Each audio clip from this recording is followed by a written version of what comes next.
장관님, 제가 중소기업 대표들 만났을 때 여러 제안도 있습니다만은 어렵게 인력을 키우면 대기업이 수시 채용을 통해서 빼가서 정말 너무나 고통스럽다는 얘기를 많이 합니다. 많이 들으셨죠? 네, 그렇습니다. 정말 이 고용 문제, 청년 고용 문제가 그래서 더 우리 사회를 심각하게 만드는 요인이 있다고 보는데요. 먼저 PPT부터 보시죠. 이 윤석열 정부 3년 이 그래프만 보면 청년 고용 참사다 이렇게 얘기할 만하죠. 네, 그래프로는 29개월 연속 마이너스 감소가 일어나고 있죠. 청년 취업자가 감소하고 있는데 특히 그 그래프 보면 계엄 시기 비상계엄이 일어난 이후에는 이 취업자 감소가 20만을 쭉 넘어요. 가장 계엄의 피해자가 청년이다 이렇게 얘기할 수 있지 않겠습니까? 이 통계만 보면 네, 그렇습니다. 정말 이에 대해서 반성하지 않는 모습, 저는 청년들의 입장에서도 용서가 안 된다 이렇게 생각을 합니다. 그리고 윤석열 정권 내내 그냥 쉬었다라고 하는 청년이 34%가 증가를 했습니다. 그 이유는 청년의 자산 형성 사다리가 붕괴되고 또 중소기업의 인력 유지 장치가 상실됐기 때문이다. 그 2024년 예산안 또 전년 대비 보면 지역 주도형 청년 일자리 사업이 60% 줄고 지역 산업의 맞춤형 일자리 창출 지원 사업은 31.4%가 줄고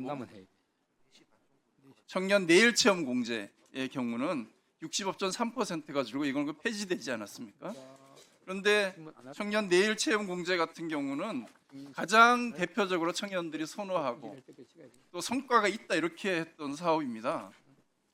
장기 재직을 유도하는 기능도 있었고 인구 격차를 축소시키는 기능도 있었고 기업의 경쟁력을 강화시켰다.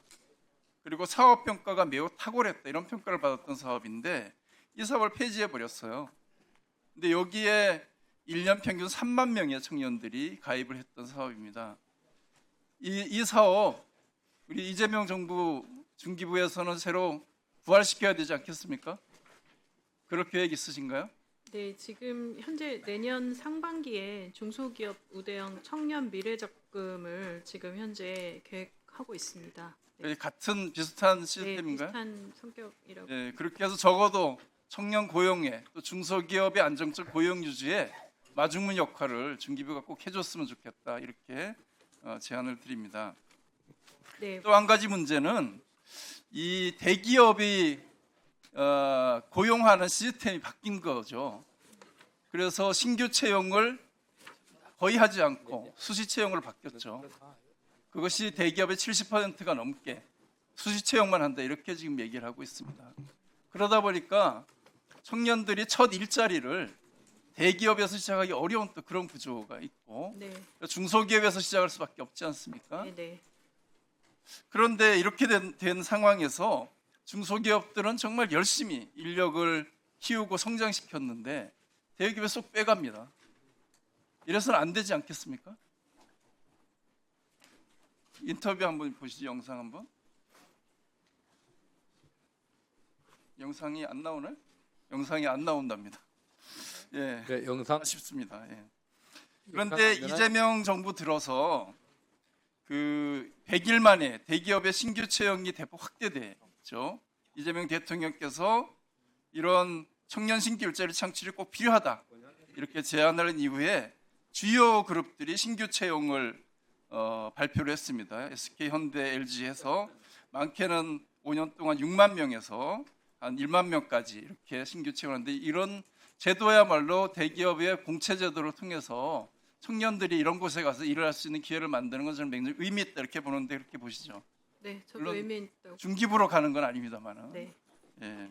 그래서 이런 신규 채용 제도가 그래서 의미는 있다. 그런데 더 문제는 이런 것이 일회성이면 안 되고 또 안정적으로 가야 되고 특히나 중소기업의 인력을 빼가는 구조는 막아야 된다라는 생각이 저의 기본 생각입니다. 그런데 중소기업의 1년 난의 핵심이 보면 약 46.7%가 지난 3년간 회사의 중요한 임무를 담당했던 핵심 인력이 이직해서 경영상 피해를 입었는데 그 핵심 인력들이 대기업으로 옮겨갔다는 겁니다. 그런데 대기업은 이렇게 중소기업이 어렵게 해서 교육하고 훈련하고 키운 인력을 데려가는데 단 한 푼의 보상을 안 합니다. 보상해야 된다고 생각하지 않습니까?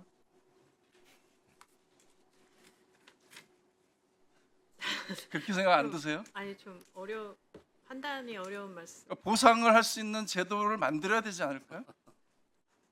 네, 말씀 사회 주시면 시스템으로? 좀 들어보겠습니다. 네. 예, 저는 그런 새로운 관점에서 이걸 고민해 봐야 된다. 우리 프로팀에서도 유능한 인력 스카우트하면 스카우트 비용 주지 않습니까? 그럼 중소기업이 그렇게 열심히 노력해서 사람 키웠는데 그냥 빼가면 안 되지 않겠습니까? 그 경영자 총협회에서 요거는 넘어가겠습니다. 그리고 그 적어도 대기업이 이러한 공채 제도를 한다거나 또는 중소기업의 그 상생 협력을 통해서 이러한 제도를 운영한다고 하거나 또는 중소기업의 인력에 대해서 오히려 지원을 하고 역량을 키워주는 역할을 한다거나 이럴 경우에 오히려 이런 것을 좀 그 인센티브를 통해서라도 장려하는 그런 또 사회 문화도 필요하지 않겠는가. 그래서 저희가 좀 고민해 보니까 이런 그 공채 제도라든가 또는 동반 성장을 위해서 기여한 것에 대해서는 동반 성장 지수에 가점을 부여하는 방식으로 오히려 제도를 좀 더 적극적으로 활용할 수 있는 방법도 있지 않겠는가 이런 의견도 있거든요. 거기에 대해서 어떻게 보십니까? 네, 지금 주신 의견에 대해서는 고려해서 좀 살펴볼 만한 말씀이라고 생각합니다.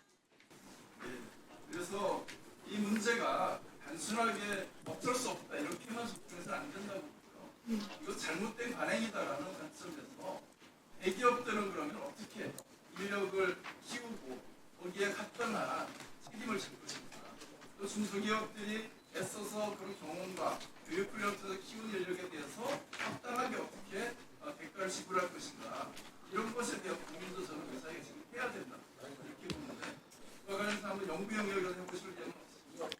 네, 지금 말씀 주신 부분은 완전 새로운 접근이어서요. 지금까지 제가 생각하지 못했던 부분인 것 같습니다. 그래서 그 부분은 말씀 주신 부분에 대해서 저희가 한번 연구 용역을 하더라도 살펴보겠습니다. 네, 송재봉 의원님 수고하셨습니다. 다음 종련 이현주 의원님 질의해 주시기 바랍니다.